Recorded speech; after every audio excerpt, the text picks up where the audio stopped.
Good morning, everyone. Welcome to another video. It's a beautiful day today. It's bright and early in the morning and people are still asleep, so I am going to make some music while everyone is still kind of waking up. What we'll do today is look at the Cherry Audio P-10. It's a really cool synthesizer that came out recently, and basically it's like two Prophets stacked together or something like that. And so that's going to be what we'll do today.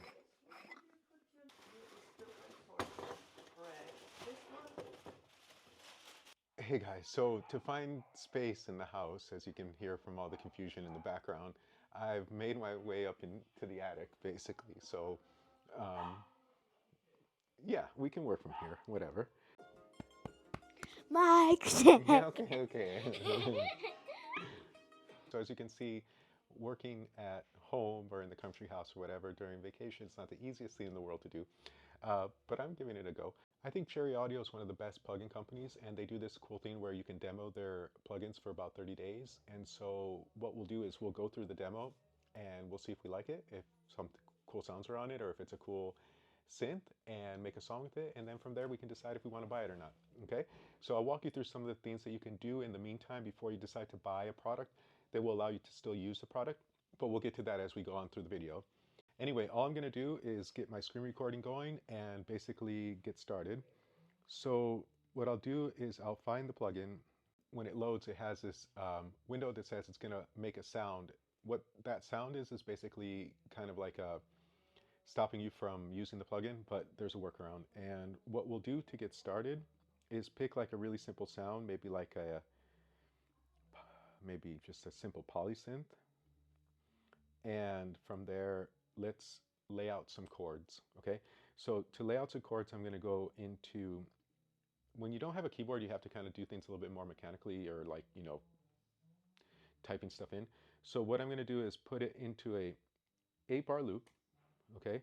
And what I'll do is I'll start to put in a couple notes, like just randomly, I'll put in like, let's decide what song we want, what key we want our song in. Let's say we'll do it in E minor or something like that, okay? So put E and put minor, okay?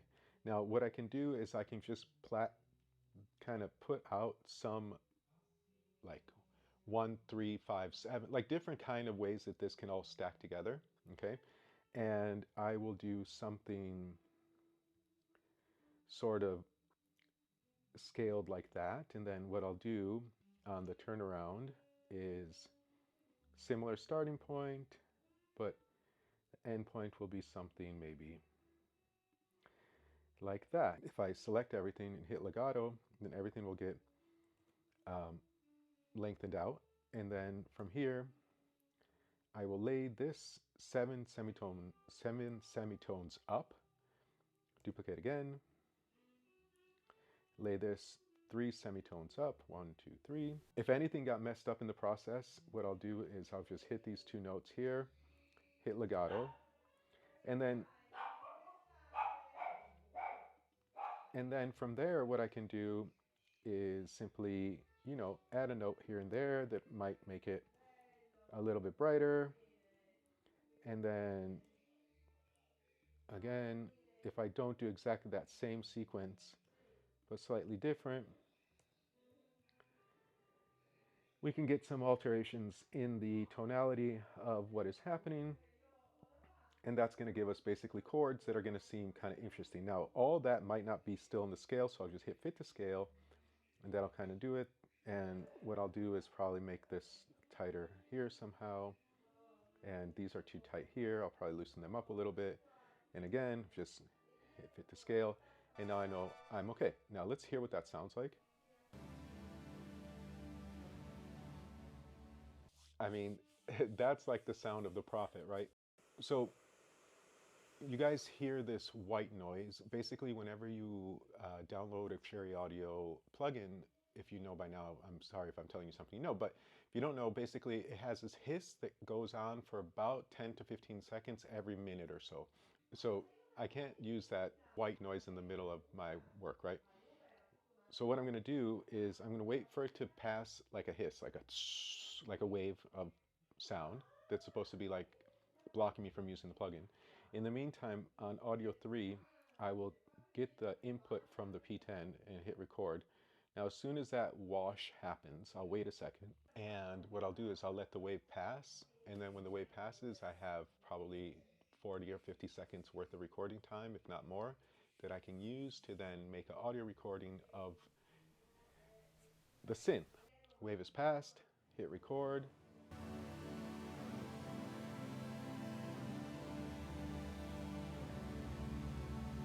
What I'm going to do is duplicate this now. And when I duplicate this, I'm going to take off all the notes besides the root note. Okay, so, and when I've done that, what I can do is I can start to build a bass line. Okay, now to build a bass line, what I'll do is select everything and just pull it back a little bit so that it's a shorter note.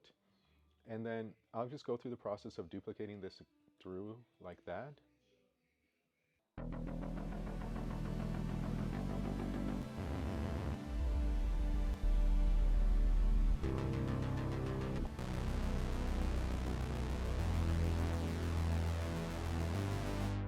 Look, it doesn't follow the little plotting bass line that I did, but that humongous bass is kind of undeniable. I'll record to audio. Let me get that set up. Basically, I'll do a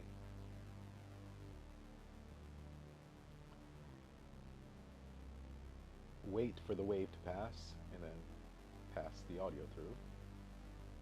All this is massive, which is fine, but what we'll do to kind of rein it in a little bit is we'll do something like this. So I'm going to get some kind of drums in here, and what I'll do is I'll program a kick,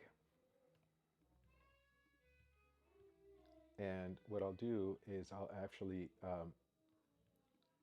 have this go to audio sends only, okay, and it'll only actually send volume out if I turn up a send, okay?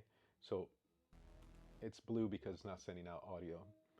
Then from there, what I'll do is I will go to our first pad, and on the audio effects, I will get a compressor, and with the compressor, what I'll do is I will set up, oh my God, where are you? I'll go for a brick wall compressor, and I'll set up a sidechain so that it's picking up on the kick, which is that 808. If I lower the threshold a little bit, listen to how that now sounds.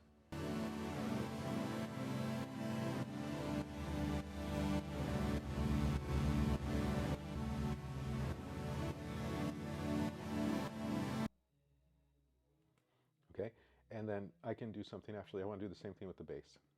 Okay, I'm going to do the exact same thing. And what that's going to do is give me this really pumping feeling. And let's hear what that sounds like. Okay, cool. Now let's get some drums in here. So let's do like maybe proper kick.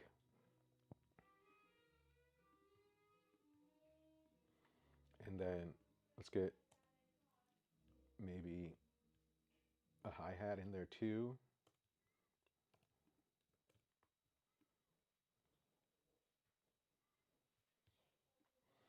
And let's just kind of see what that sounds like for a second. I'm just going to color these a little bit differently so I know that I'm doing on different tracks, different things.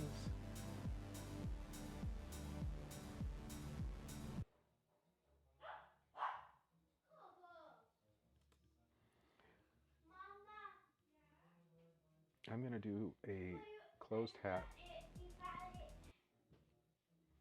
I'll just do this for a second. What I can do with the closed hat as well is send it to that same sidechain through a brick wall compressor and do the exact same thing, and again you'll get this like super cool pumping effect.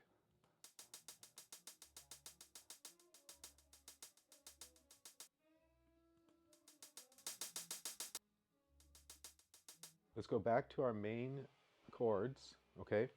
And what I want to do here is I can either go into the P-10 and find an ARP, which is fine, or I can make my own ARP. So what I'll do is let's go through some of the presets and see if anything comes out.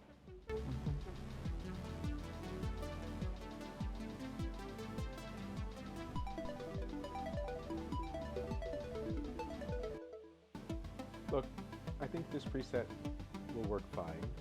This seems kind of cool. Same story, grab it, let the wave pass, record. So we got that. We can, do whatever we want to that. What I want to do to that is put a sort of delay on it. So I'll go into a tape delay from Arturia and just kind of play with some of the maybe,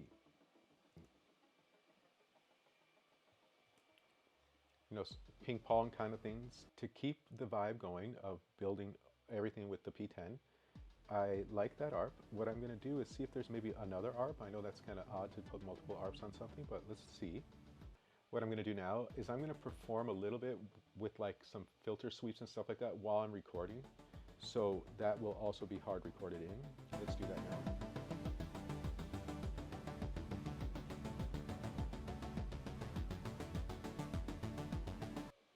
Okay, so we got another audio pass. Again, I'm just going to do some little volume stuff to kind of balance it out a little bit.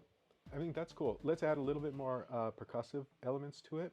So I think a 707 would be good for kind of synthwave snare kind of thing here. Let's program that in. And what we can do is add a big reverb on that. So something like a Valhalla. And we're going to have to find a reverb that's pretty big.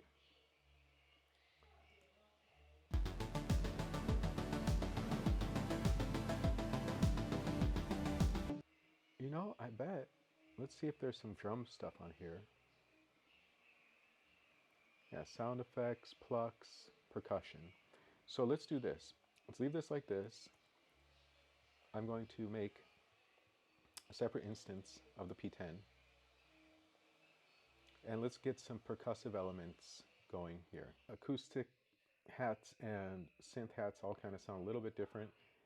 I'll take that and I'll just grab it real quick. Just going to put a phaser on there. And I want it to be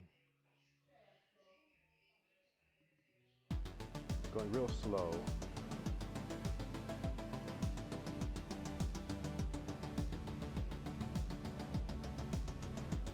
Maybe we can create a lead of some kind. Okay, so if we're gonna create a lead line, what we need to do is get our top notes. Let's bring them up an octave.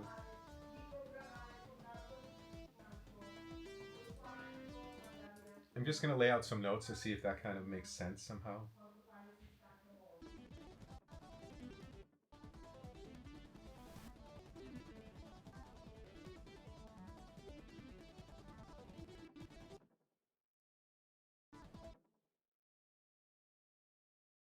All right, guys, so as you can see, I've tucked myself away into yet another room in the house. It's evening time now, and I want to wrap up the video by going through everything that we've done so far, kind of mixing up the volumes to get a good level, and to play through basically what I've been able to do using only the P-10 to give you guys an idea about what the synth is all about, but also to kind of be together over the holidays and let you be part of my life. So anyway, let's wrap this up. What I have going on here is the full loop of everything that I've created, and the lead that I made was basically this. So let's hear this real quick.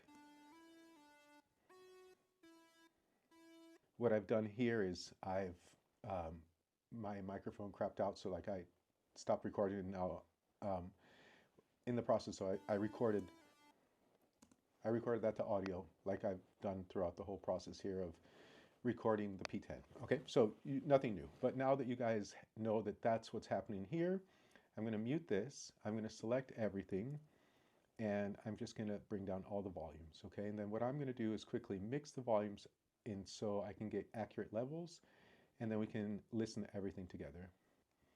So for our lead sound, I also want to put some kind of more flavor on there, and what I'll do is I'll add again a Valhalla.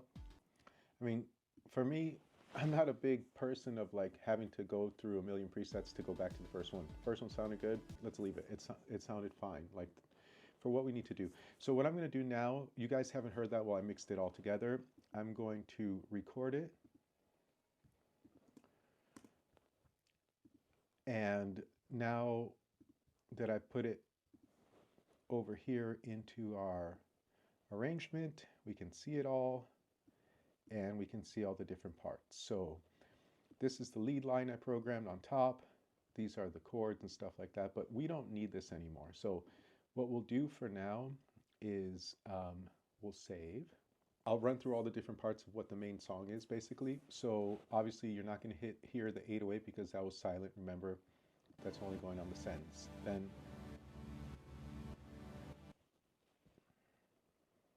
that was the big pad that we found at first. That's super PWM bass, that's second. Then here we have kick, hats,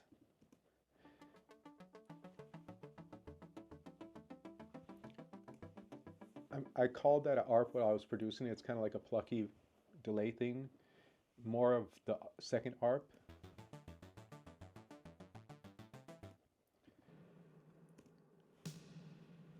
Big Phil Collins snare. Those were the hats that I programmed with the P-10, but then had the phaser on. And this is the lead line. So if we play the whole song together, this is what we have so far.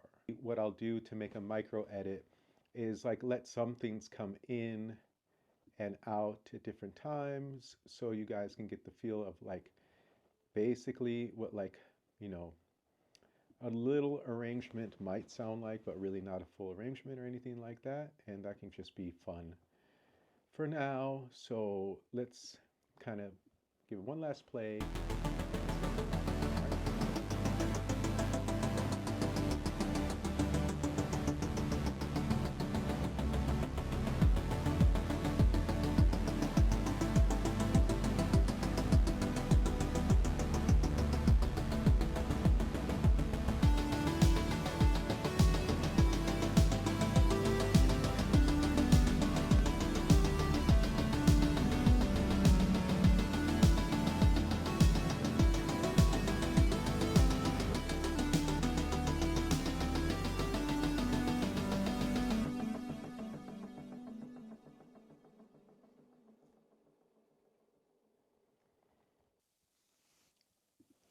So that's like the loop, guys. The P-10 is powerful and cool, and it's a good instrument. It's like 60 bucks. I would get it for 60 euro. I think it's a fair price, and I think it's also good to give these guys, to continue to support these people. Don't take it for granted that like this technology has been here for a while, and like yes, we have it, but it might not be forever. Like, these guys, they have to work too, so you might as well pay them.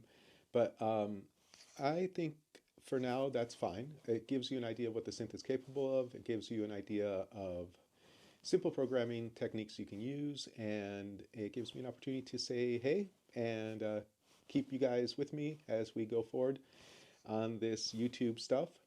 And yeah, basically that's it. So thank you guys as always for sticking with me, and if you made it this far, I really appreciate it. So thanks again, and talk to you guys soon.